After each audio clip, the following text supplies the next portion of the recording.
Hi everyone, this is your Shafiq sir. Welcome back to my YouTube channel. Today also I'm going to explain the one of the important topic to you. So in our previous classes, videos, I am already covered the different topics, types of demand, and what is the factors determine the demand, and what is the reasons for the downward slope of demand curve, and now at present, what is the exceptions of the law of demand? Exceptions ఏమున్నాయనేది మనం ఇక్కడ చూడాలి. Exceptions అంటే మినహాయింపులు అని మనం చెప్పవచ్చు. What is the exceptions of the law of demand?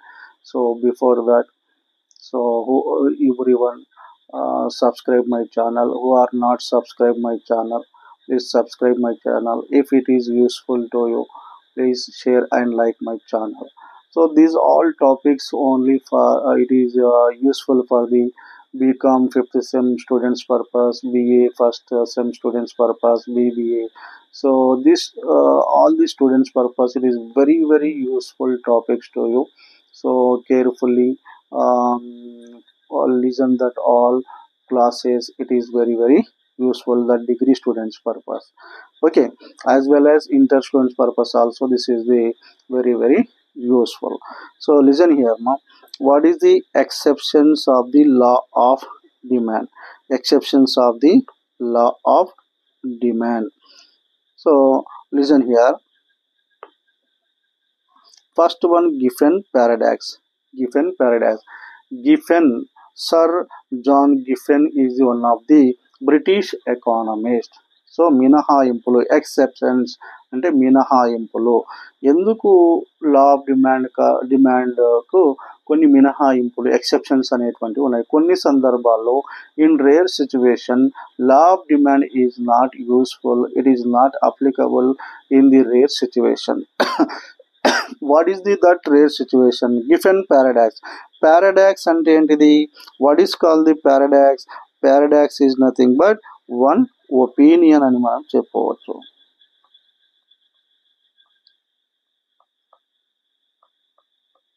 Paradox అంటే ఒపీనియన్. గిఫెన్ అంటే ఎకానమిస్ట్, అతని యొక్క అభిప్రాయం ఏంటిది అంటే, Sir John Giffen is the famous British economist. First time he was analyzing on low paid workers. Low paid workers అంటే తక్కువ ఆదాయం కలిగి ఉన్నటువంటి వర్కర్స్ ఉంటారు. ఆదాయం తక్కువ ఉన్నటువంటి పూర్ పీపుల్స్ ఉంటారు. వాళ్ళు జనరల్లీ ఆదాయం తక్కువగా ఉంటుంది కాబట్టి, సో ఇన్కమ్ ఈజ్ వెరీ లో, వారి యొక్క ఇన్కమ్ అనేది చాలా తక్కువగా ఉంటుంది కాబట్టి దే ప్రిఫర్ దట్ లో పేడ్ గూడ్స్ ఓన్లీ, లో క్వాలిటీ గూడ్స్.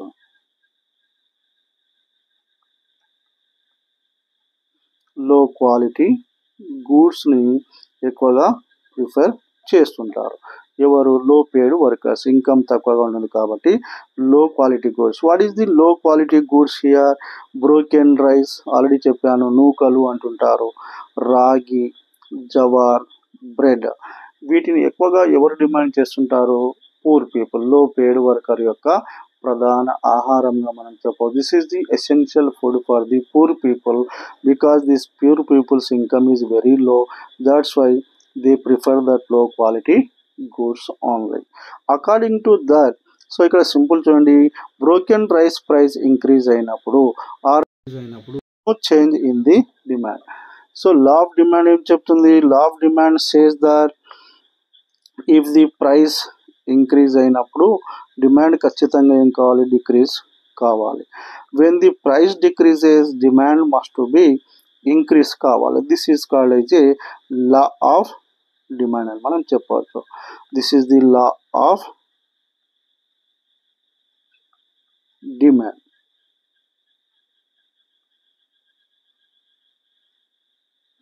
ప్రైస్ ఇంక్రీజ్ అయితే డిమాండ్ డిక్రీజ్ కావాలి, ప్రైస్ డిక్రీజ్ అయితే డిమాండ్ ఇంక్రీజ్ కావాలి. But according to that given statement, so there is a different is there. According to the broken rice, రాగి, jowar, bread, వీటి విషయంలో poor people యొక్క డిమాండ్లో మార్పు అనేది రాదు. So broken rice price increase అయినా కానీ డిక్రీజ్ అయినా కానీ no change in the demand.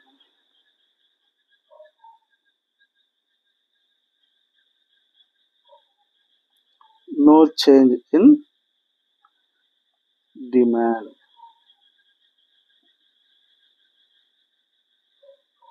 No change in demand. So this is totally against to the law of demand అని మనం చెప్పవచ్చు. The first one given paradox ప్రకారము ప్రైస్ ఇంక్రీజ్ అయినా decrease అయినా there is no change in the demand. That's why demand, this is the against to the law of demand. Prestiged goods, another second main exception of the law of demand. Prestige goods విషయం గౌరవ సూచిక వస్తువులు అంటారు. గౌరవ సూచిక వస్తువుల్లో mainly gold, diamonds, వీటికి చాలా వాల్యూ ఉంటుంది సొసైటీలో. It has the more demand, more value, and it improving the social status of the consumer, social status of the people. సొసైటీలో ఎవరి దగ్గర అయితే గోల్డ్, డైమండ్స్ ఎక్కువగా ఉంటే వారు ఇక గౌరవం అనేది పెరుగుతుంది. కాబట్టి ప్రెస్టీజియస్ గూడ్స్ అని మనం చెప్పవచ్చు. ఎగ్జాంపుల్ చూడండి, వెన్ ది గోల్డ్ తీసుకున్నాం మనం.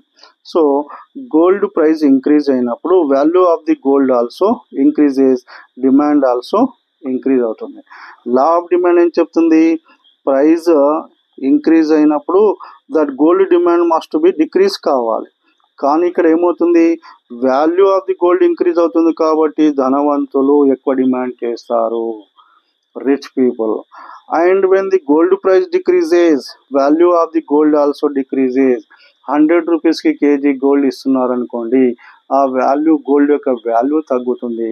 తగ్గినప్పుడు ధనవంతులు, rich class people, they decreasing their demand. Sorry, ఇక్కడ డిక్రీజ్ అని చూపించాలి, డిక్రీజింగ్ దేర్ డిమాండ్. అర్థమైందా? సో గోల్డ్ ప్రైస్ డిక్రీజ్ అయినప్పుడు డిమాండ్ కూడా డిక్రీజ్ అవుతుంది. లా ఆఫ్ డిమాండ్ ప్రకారం ఏం చేయాలి? ఇక్కడ గోల్డ్ ప్రైస్ డిక్రీజ్ అయినప్పుడు డిక్రీజ్ అవుతుంది.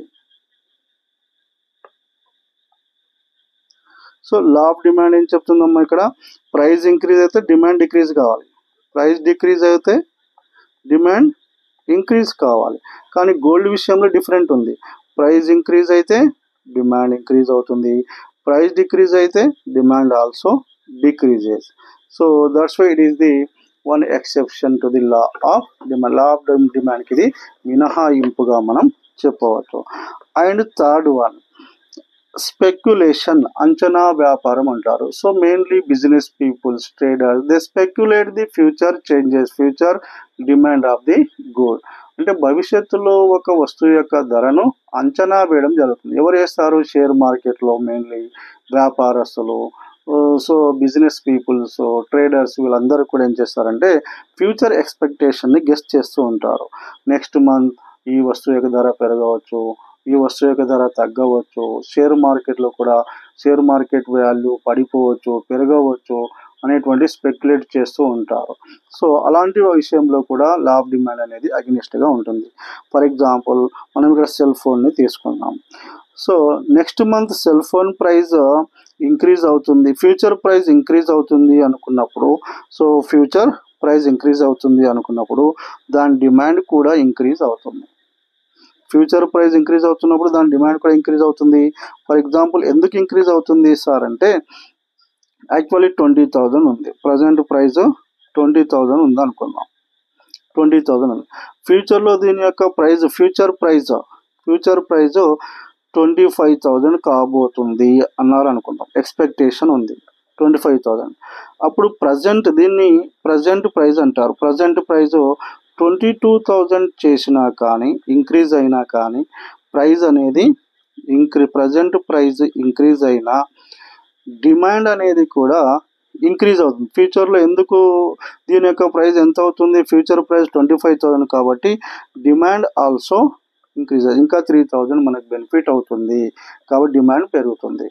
So some times future price speculators ఏమంటారు? ఫ్యూచర్లో దీని యొక్క ధర తగ్గవచ్చు అన్నారు అనుకున్నాం. అన్నప్పుడు ఆ ఫోన్ యొక్క డిమాండ్ అనేది తగ్గిపోతుంది. ఐఫోన్ ఉంది. ఐఫోన్ విషయంలో ఇండియన్ గవర్నమెంట్ ఏం చెప్పింది? సో ప్రజెంట్ 1 lakh రూపీస్ ఉంది దాని యొక్క వాల్యూ అనుకుందాం. 1 lakh రూపీస్ ఉంది. ఫ్యూచర్ ప్రైస్ దీని యొక్క ఫ్యూచర్ ప్రైస్ ఓన్లీ 80,000కి ఇది ధర ఉంటుంది అనుకున్నప్పుడు ఏమవుతుంది? This is the present price, this is the future price. So present price ఎంత ఉంది? How much is there? 1 lakh rupees. Future price is 80,000. ఫ్యూచర్లో ఇది 20,000 తగ్గే ఛాన్స్ ఉందన్నప్పుడు దాని యొక్క డిమాండ్ ఏమవుతుంది? 90,000కి ప్రజెంట్ ప్రైజ్ తగ్గించినప్పుడు 90,000కి తగ్గించినప్పుడు డిమాండ్ కూడా తగ్గుతుంది. ఎందుకంటే ఇంకా ఇది 80,000కి లభిస్తుంది. 80,000కి వస్తుంది కాబట్టి ఇంకా 10,000 తగ్గే ఛాన్స్ ఉంది కాబట్టి సో ఇక్కడ ఏం చెప్తున్నాం? Simple logic. ఫ్యూచర్లో ఒక సెల్ ఫోన్ ధర పెరుగుతుంది అనుకున్నప్పుడు డిమాండ్ పెరుగుతుంది. ప్రజెంట్ ప్రైస్ ఇంక్రీజ్ అయినా కానీ డిమాండ్ అనేది పెరుగుతుంది. ఫ్యూచర్లో ఫోన్ ధర తగ్గుతుంది అనుకున్నప్పుడు ప్రజెంట్ ప్రైస్ డిక్రీజ్ చేసిన డిమాండ్ కూడా డిక్రీజ్ అవుతుంది. సో లా ఆఫ్ డిమాండ్ ఏం చెప్తుంది? లా ఆఫ్ డిమాండ్ సో మీకు తెలుసు లా ఆఫ్ డిమాండ్. ప్రైస్ ఇంక్రీజ్ అవుతే డిమాండ్ మస్ట్ బి డిక్రీజ్ కావాలి. ప్రైస్ డిక్రీజ్ అవుతే ఏం కావాలి? కంపల్సరీ డిమాండ్ ఇంక్రీజ్ కావాలి. కానీ స్పెక్యులేషన్ పరంగా చూసుకుంటే this is totally against the law of demand. Future price increase అవుతే డిమాండ్ ఇంక్రీజ్ అవుతుంది. ఎందుకంటే even though phone price increase అయినా డిమాండ్ ఇంక్రీజ్ అవుతుంది. ఫ్యూచర్లో ప్రైస్ తగ్గుతుంది అనుకున్నప్పుడు cell phone price present price తగ్గినా కానీ డిమాండ్ కూడా డిక్రీజ్ అవుతుంది. This is the one exception of the law of demand. And another reason inflation, ధరల ద్రవ్యోల్బణము. ఇన్ఫ్లేషన్ పీరియడ్ అంటారు. Inflation period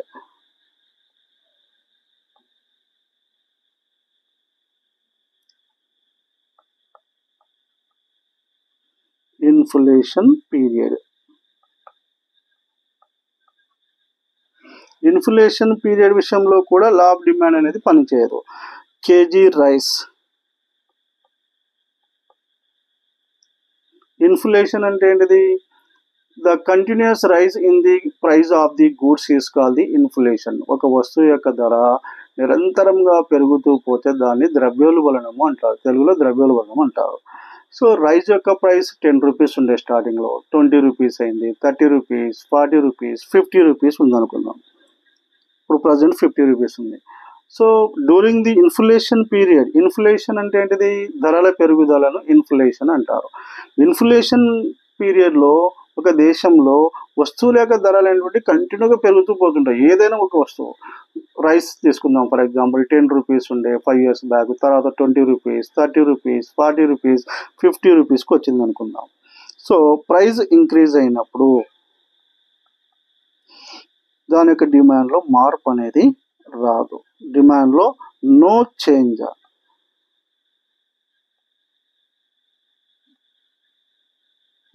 in the demand. ఎందుకంటే ఇంకా పెరిగే అవకాశం ఉంది. రైస్ ప్రైస్ పెరిగిందని డిమాండ్ తగ్గించాం. ఎందుకంటే ఫ్యూచర్లో దాని ప్రైస్ ఇంకా పెరిగే అవకాశం ఉంటుంది. కాబట్టి ఇక్కడ చూడండి, సో సింపుల్గా if the price of the prices are continuously increases, that is called the inflation. During the inflation period, if price increases, demand also increases. 50 రూపాయలు పెరిగింది అంటే ఏం చేస్తున్నాం మనం? అరే నెక్స్ట్ ఇంకా ఇన్ఫ్లేషన్ ఉంది కాబట్టి 60 రూపాయలు కావచ్చు, 70 రూపాయలు కావచ్చు, 80 రూపాయలు కావచ్చు. కాబట్టి డిమాండ్ కూడా ఇంక్రీజ్ అవుతుంది. సో ఇన్ఫ్లేషన్ పీరియడ్లో ఒక్కోసారి ఏమవుతుంది, ప్రైజెస్ అనేటువంటివి కంటిన్యూస్గా తగ్గుతూ వస్తుంటాయి. తగ్గుతూ వచ్చినప్పుడు దాని యొక్క డిమాండ్ కూడా డిక్రీజ్ అవుతూ ఉంటుంది. డిమాండ్ కూడా ఇలా 50 రూపీస్ ఉండేది 40 రూపీస్కి వచ్చింది అనుకుందాం ప్రైస్. మళ్ళీ నెక్స్ట్ ఏమనుకుంటాము, అరే 40 రూపీసా, ధరలు తగ్గుతున్నాయి కదా, సో ఇది 30 రూపీస్కే రావచ్చు కదా అన్నప్పుడు ప్రైస్ డిక్రీజ్ అయినా డిమాండ్ కూడా డిక్రీజ్ అవుతుంది. So this is also one reason, exceptions of the law of demand, that is the inflation అని మనం చెప్పవచ్చు. Another reason, another exception of the law of demand, illusion. Illusion అంటే ఏ idea, false idea అని మనం చెప్పవచ్చు. Customers has the one false idea. So customers కూడా ఎప్పుడు కూడా ఐడియాస్ని, డిఫరెంట్ ఐడియాస్ని కలిగి ఉంటాడు. సో అది ఏ విధంగా కలిగి ఉంటాడంటే, ఫర్ ఎగ్జాంపుల్ ఒక కార్ ఉంది. సో ఇల్యూషన్, నా యొక్క అభిప్రాయం, ఇల్యూషన్ అంటే ఏంటిది, ఒక ఫాల్స్ ఐడియా. నా ఫ్రెండ్ ఏం చెప్పాడంటే, నేను ఒక కారు కొనాలి అనుకున్నాను. కారు కొనాలి అనుకున్నప్పుడు అది actual cost is 10 lakhs rupees ఉండే, 10 lakhs రూపీస్ ఉండే. Suddenly that car cost is decreases 5 lakhsకి వస్తుంది. Car price will be decreases 10 lakhs to 5 lakhsకే వస్తుంది అన్నప్పుడు ప్రైస్ తగ్గింది.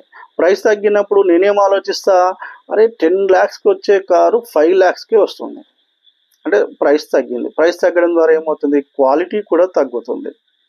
బాడీ క్వాలిటీ కావచ్చు, దాని యొక్క మైలేజ్ కావచ్చు, everything that is also decreases. అంటే క్వాలిటీ తగ్గుతుంది అన్నప్పుడు నేనేం చేస్తా, కారును కొంటానా, కొనను. అన్నప్పుడు ఏమవుతుంది, demand also decreases. So that is also called as A illusion. Illusion అంటే ఐడియాస్ ఆఫ్ ది కన్జ్యూమర్. అంటే ఒక వస్తువు యొక్క ధర తగ్గినప్పుడు దాని యొక్క వాల్యూ తగ్గుతుంది అనుకుంటాడు. వాల్యూ తగ్గుతుంది అనుకున్నప్పుడు ఆ వస్తువు యొక్క ధర కూడా, డిమాండ్ కూడా తగ్గుతుంది. ఫర్ ఎగ్జాంపుల్ అదే కారు 10 lakhs రూపీస్ ఉండే 12 lakhsకి పెరిగింది అనుకో, 2 lakhs ఇంక్రీజ్ అయింది.